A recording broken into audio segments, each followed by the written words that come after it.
Assalamu alaikum, hello, and welcome to Shosha, the weekend show where the whole week gets filtered, fried, and finally served hot. From Trump dancing like it's wedding barat while negotiating global trade, to Pakistani dramas crossing borders without passports. From hypersonic missiles shaking Europe to Atif Aslam melting hearts one mic at a time. Politics, sports, entertainment. If it's trended, shook the internet, or made you say, "Ye kya ho raha hai?" We've got it covered for you. So grab your chai, tighten your seatbelt, and relax because our goal is to give you minute-to-minute information, facts, fun, headlines. But we'll make sure that you don't get bored. So welcome to Shosha once again, and I'm your host, Alamdar Khan. Mayor Zoran hits the streets, like literally. So that's how it begins. Because while roads were crumbled back in New York, what he did was he actually took a serious notice. In a rare occasion, he was seen at the venue. I am also surprised and I'm happy to see that because Mayor Zoran Mamdani didn't just talk about repairs. He joined the workers on the street himself. Mayor Mamdani approach is a very clear approach which says, obviously, see the pothole? I'll fix it myself if I have to. So I guess that's the practical approach that one needs to follow. It's the governance that feels close to the people, builds trust, and obviously reminds residents that the true problems and their problems actually matter, even if it's the tiniest on the local level. Russia's hypersonic strikes rocks Ukraine. Yes, Russia fires the hypersonic missiles at Ukraine and Europe watches very nervously. The major missile strike actually happened when Russia launched the hypersonic missile with an intermediate range. Russia launched the hypersonic intermediate range Oreshnik missile and the other long-range weapon on January 9th, 2026. The targeted locations were Kyiv and Lviv, hitting apartments, buildings, and obviously the embassies, the energy infrastructure, and causing widespread utility outages in the freezing winter condition. Casualties in terms of that, obviously at least 4 civilians were killed and 22 plus were injured. Many left without heat and water, of course. Russia claims versus Ukraine, of course, when we talk about that, Moscow says it retaliated for a drone attack on Putin's residence, which Ukraine and the US absolutely denies. The international reaction is that Ukraine calls it a war crime. EU and NATO warns about the heightened security risks at the current moment near the European borders. The Oreshnik travels over Mach 10, making interception extremely difficult. That's what hypersonic missiles do. And this is the only and the second time that they have used it in an actual combat situation. Anyways, when your adversary shows up to a winter party with a Mach 10 missile, maybe it's time to check your RSVP. Russia just upgraded from the loud neighbor to bring your own hypersonic missile. Atif Aslam and the little rock star. Yes, that actually is something that recently happened, and Atif Aslam handed the mic to a young fan, and it had created a viral moment. During a live concert, Atif Aslam paused his performance to invite a young fan on the stage.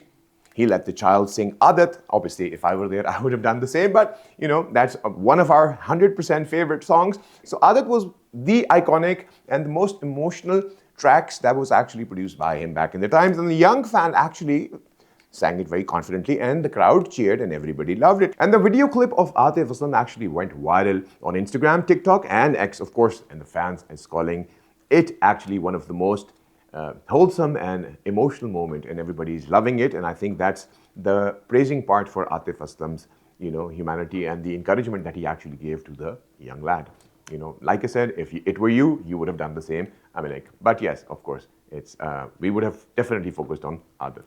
Iran's streets are hot. Yep, the internet isn't. Iran's is actually going through this protest and people are on the streets, the internet on a forced coffee break, and the rulers sweating bullets. There has been a massive turnout over 100 cities from Tehran to Tabriz, and it's been the biggest protest since 2009.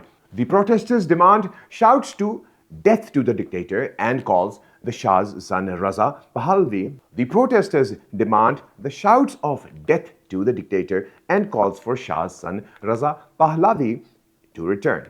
The internet blackout is 100% over there for now, and the net blockage says that the internet has gone viral and the protesters are probably sending messages via carrier pigeons because they don't have any other options. And yes, there has been a lot of clashes and the chaos in the whole city, and the protesting part has actually ripped down a lot of cameras and setting fires and dodging police. The students are marching, the shopkeepers, the minorities like the Kurds, and a lot of others who are actually fed up of the dictatorship perspective. And the economic frustration is also at the rise, with the inflation actually going in 40%, and the sanctions, corruption money woes, and fueling anger is actually haywire right now. The casualties have been dozens, have actually died, and hundreds have been arrested at the protest. And it's actually a very intense situation, and people are still out protesting.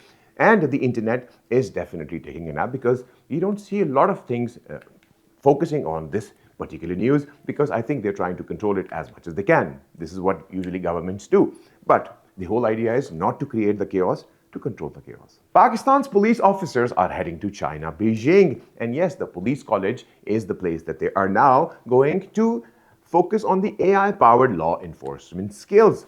Yes, the Pakistani ASP rank officers will now attend 1 month advanced training, the professional training at Beijing Police College under the new cooperation agreement. Federal Interior Minister Mohsen Naqvi obviously toured the college, and it's a very high-tech facility, and he is actually focusing on making the advanced crime response setups that would help the Pakistani police. The officers will learn modern policing techniques, including the AI-driven training and the critical response, the driving force in terms of the crowd control, and the violent incident handling. So it's going to be very interesting for them. While the Beijing Police College actually has around 12 facilities, 400 plus instructors, and 50% with PhDs, and a very strong academic and a professional base. This initiative is a part of broader Pakistan-China cooperation on law enforcement, the counterterrorism, and of course the rapid response, strategic perspective, and the protection of Chinese nationals in Islamabad. The outcome is actually going to be the Pakistani police getting exposure to the technology enhancing policing that actually is rolling in the whole world right now, and that's the international best practice. Soon, Pakistani cops might turn with a simulator, or maybe turn out to be Terminators, but of course, what they're trying to do is get the best from the best. While Bangladesh actually pulls out of India for T20 World Cup 2026. The Bangladeshi team actually are not in the favor, and they said not in India. The World Cup matches may now move to Sri Lanka. And it's a big news from the cricket land. Bangladesh has officially refused to play its T20 World Cup matches in India. This means that the game originally was scheduled in Kolkata and Mumbai are off right now, and all because of the rising tension and the security concerns. The team and the board is actually now taking no further chances, and they have made it very clear, not in India, thank you very much. Well, the drama actually started with the fast bowler Mustafizur Rahman, who was signed by Kolkata Knight Riders in the IPL for over 9 crore rupees. But then he was released ahead of the league. That is a very, very wrong approach. And obviously the Bangladeshi team have now realized that, this can't happen with them. And their officials say that, this happened, and the BCCI has to now focus on one thing, that they will not be playing on India soil for the fact that, it has created that chaotic situation for them. And like I said, it's still under the highlight perspective that, the government is now actually also, they're trying to ban the IPL broadcast as well, and the promotions that were going nationwide initially. So in short, it has come to this point that, IPL is off limits, and, playing in India and using India soil for cricket is off limits. The Bangladesh Cricket Board, BCB, has formally asked the ICC to relocate the World Cup matches to co-host Sri Lanka, citing safety, national honor, and respect for the team. And obviously, it's going to be realistically and logically better choice, for sure. And yes, the internet melted. I'm going to talk about more on the music side. Yes, the internet actually melted when Shehnaz Gill sang Meri Zindagi Hai Tu. And once again, the Pakistani dramas are across border, and they are super amazing. But nonetheless, Shehnaz Gill actually shared the soulful cover of the OST Meri Zindagi Hai Tu on Instagram, and instantly it grabbed a lot of attention. And that is how it works. The original soundtrack is composed and sung by Asim Azhar, who, along with obviously Sabri sisters, they were known for the blending modern melody with the classical qawwali element to it. Meri Zindagi Hai Tu is also OST of a hugely popular Pakistani drama. starring Bilal Abbas Khan and Hania Amir, a pair that is loved emotionally and the storytelling is super strong and the performance is amazing. In the Pakistani drama, everybody are always right now at least talking about it whenever they can. And obviously the song itself has reached so many hearts.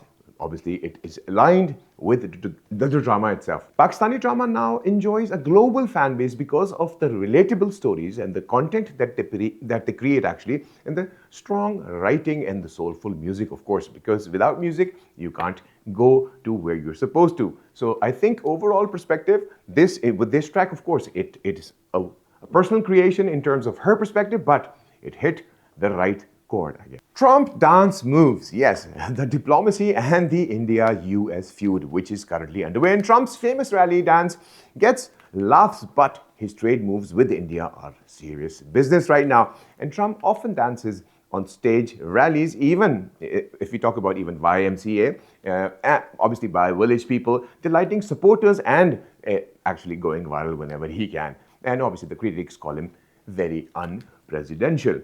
At a recent GOP gathering, Trump also joked that his wife Melania hates his dancing and calls it very unpresidential. And I guess everybody's saying that, but he loves doing it because he loves to crack jokes and he wants to always get the attention. Well, Trump even joked about, obviously, the Venezuelan leader, Nicolas Maduro, and he obviously tried to copy his moves as well.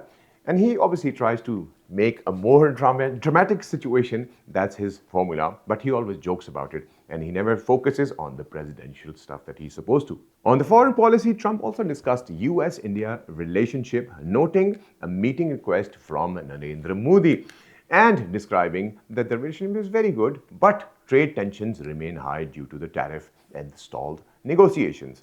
The US has imposed high tariffs up to 50% to Indian goods, especially linked to India and Russia oil import. That is slowing down the trade and the talks, causing the diplomatic strain. It's like Top Gun meeting Mission Impossible on the screen, and Trump obviously is trying to bust out the disco moves like Maverick and a high school dance like The Other by Ethan Hunt, negotiating a never-ending trade-out deal that obviously, and specifically with Modi, while the missiles of the tariffs are flying everywhere. Well, another interesting news is Zardari Talpur family. The wedding turns Karachi into a star-studded concert. The wedding of Aisha Talpur, the daughter of Faryal Talpur, and the niece of Asif Ali Zardari became one of the Karachi's most talked about social events. The top Pakistani singer Atif Aslam, Abida Parveen, Rahat Fateh Ali Khan performed at different functions, leaving the guests spellbound. Videos from the musical nights were viral on different social media, from Instagram, TikTok to X, and the fans are totally praising them, and it has definitely going viral in the way that they want it. And the standout moment, of course, was when Atif Aslam also invited the kid on the stage as discussed earlier. So I think it has been an interesting viral situation for them. And obviously viral pictures of Asifa Bhutto at the Mehndi also showcased colorful decor and the traditional themes and the vibrant outfits, blending the culture with elegance. Several political and social figures were also there at the event, and obviously a lot of PPP leader, obviously Sharmila Faruqi, she was also there, and her pictures and her presence was also one of the viral images. When your wedding has Atif, Abida and Rahat Fateh Ali Khan performing, that's not a shadi, that's actually a private music festival. The end. Yes, and now this is a wrap, guys, from Shosha, where President also danced, the missile came, went, Atif Aslam came, went, and the wedding event came and is going now. We talked about cricket as well. I hope you guys had fun, and we're going to focus more on discussing more things. Please give your feedback as well, and hopefully see you next week. Till then, take care. Bye-bye.